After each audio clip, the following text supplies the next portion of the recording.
Welcome back, everybody. We are excited for this episode because we're finally going to tear into this 12 valve and see what the situation is. It's been a while since we talked about it, but we got this out of a donor truck that we bought off the marketplace, and supposedly this motor is built, ready to go. 1,000 horse. No, not 1,000 horse, but it is supposed to be built, freshly built, never run. So anytime you buy something off marketplace, you got to take what you hear with a grain of salt, and we've done that. That's why we're going to tear it apart and look at everything, see what it looks like, see if it does look like it's built, what parts they used, and it's probably going to go to the machine shop and get a second opinion done just to be safe. But before we get started tearing this engine apart, it's giveaway time. So congratulations to the winner of the Milwaukee Step Bit set. Your name is in the description. And this month it's going to be a set of Craftsman ratchet wrenches. These are some pretty nice ratchet wrenches. These are the reversible ones, so you still get the bend on the box end. Pretty nice little set. So that's what it's going to be this month. So again, just like always, to get entered, all you got to do is be a subscriber to the channel. Go down in the comments and type subscribed. And we'll do a random drawing with a comment picker every month. Pick a name out of there, and we'll put your name in the description next month. So anyway, enough about that. Let's find out what we're dealing with here with this 12 valve.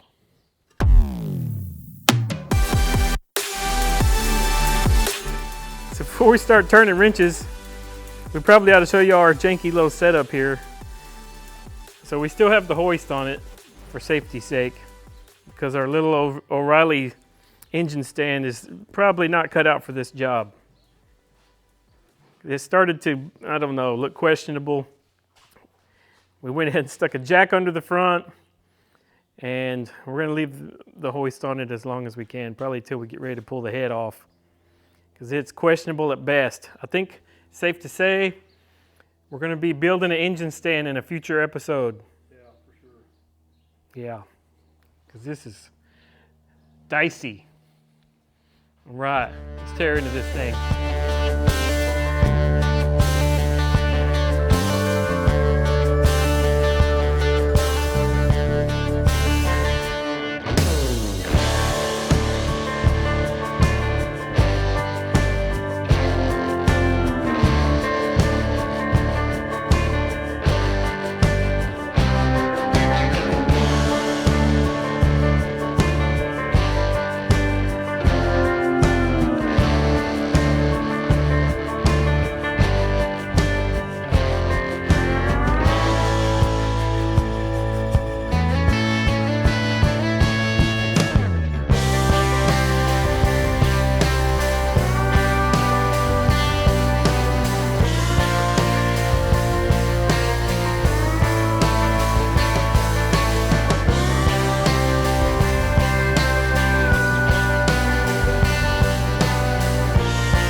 Confined space permit working here. So it'd be easier to take the fan off first, but I know these bolts are already loose because we just put it on there for mock-up. I do need to get the fan off though. So I want to get this hub off of here, press the bearing out, try to reproduce this. These first gen fan hubs are near impossible to come by. I think they're fast near impossible. Yeah. They are impossible. If you saw the video when we put this thing in the truck, we're using the first gen fan hub for clearance because these are a lot shorter this way. It tucks the fan in closer to the block, so it buys you a little bit of space for your radiator, you know, so the engine can be back against the firewall without having to do a bunch of cutting. So that's why we're using the first gen fan hub.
this is one thing that's wrong with it that we've mentioned before.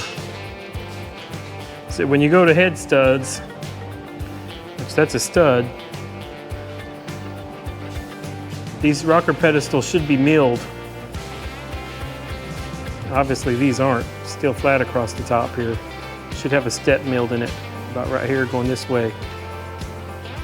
So there's certainly a lot of questionable things besides injectors.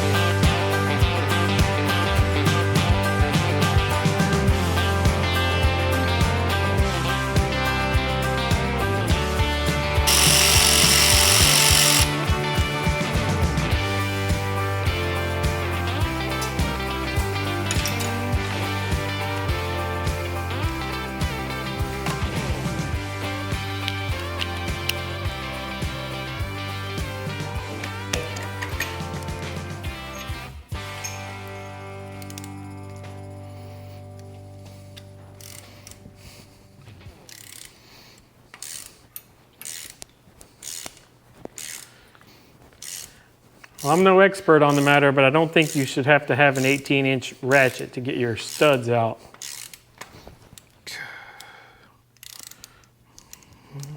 Is it stripping? These suckers are tight.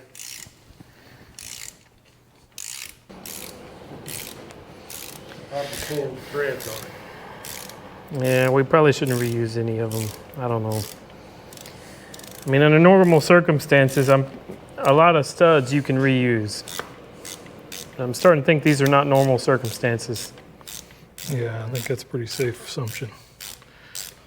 Ain't nothing normal about this whole circumstance.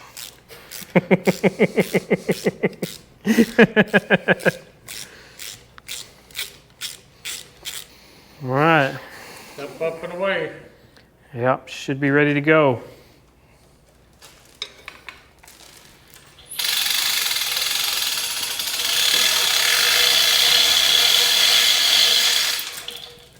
Looks like a new head gasket.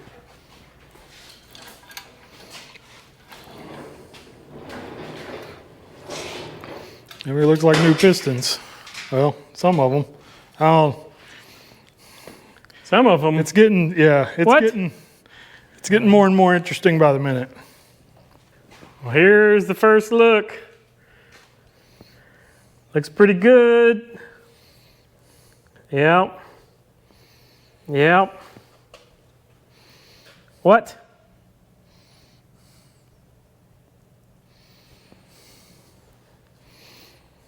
If you can make sense of that, you let us know in the comments. Well, it looks like they cleaned 6 and just put 5 back in. Yeah, that's what it looks like. Looks like these have never been run. And I These can got assure cleaned. you, That one got clean. That one didn't even get clean. They just left it in there. I can assure you there is no fresh cross hatching on these cylinders either. Yeah. Looks pretty slick. Yeah. Block probably never went to the machine shop. Yeah, like I said, even they didn't even hone it before they put drop pistons in it.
go. Last oil squirter. So it looks like the only thing we're lacking to have the block stripped down is this oil pressure sender. And it takes somewhat of a special socket. They make a tool for it, but I think you can use an 1 1/16. 12 point, as long as it's chrome and skinny. All of our impact sockets are 6 point and they're thick. So we got to come up with a socket to get that stupid thing out. But other than that, this thing's ready to go to the machine shop. All right, well, now that we've got it all apart, block is ready for the machine shop. Figured we'd walk y'all through kind of what we found and I guess final thoughts. So I guess to start with the block looks like it's in good shape. There's no surprises there. The crank looks perfect. Every journal on it is smooth as glass. There's not even any minor scratches or anything from trash going through those bearings, which is good, but it's also kind of a miracle because when you get over here to the rod bearings, it's kind of a different story. Of course, those sideways scratches you can see there, I think we did with our fingernail, but you can see the lines going around the circumference. So there is some scarring in some of these bearings, and that one is really, really bad. Like, you know, trash went through it, sand or something after they built it. You know, like we've said before, we don't think the engine ran very long. I think something was going on and they gave up on it. Here's the other half of that bearing Bub's holding. Something has gone through that bearing. And there's varying degrees of that through all of them. You know, some of them are minimal to almost non-existent, and others are like the one he's holding that are pretty bad. So bearings are going to go. I mean, that's kind of, you know, bearings are questionable anyway. They're not that expensive, and it's cheap insurance to replace them. So that's a no-brainer. It's going to get all new bearings. One thing we found on the pistons, which is kind of unfortunate,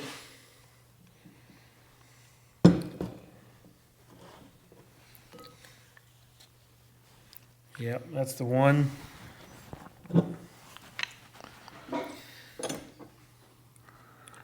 So it's going to be hard to tell what we're talking about here, but if you start with this piston, you can see there's a bunch of numbers stamped in it. And when you get over here, those numbers are gone, and there's some slight dings in it right here. So what it looks like happened is maybe there was something in the bore, and there was, you know, this piston kissed it, and it tore the top of the piston up, and they fixed it. Because it's nice, it's mostly smooth except for these little lines here that are tails that something happened. But all the numbers are gone. So obviously they repaired it.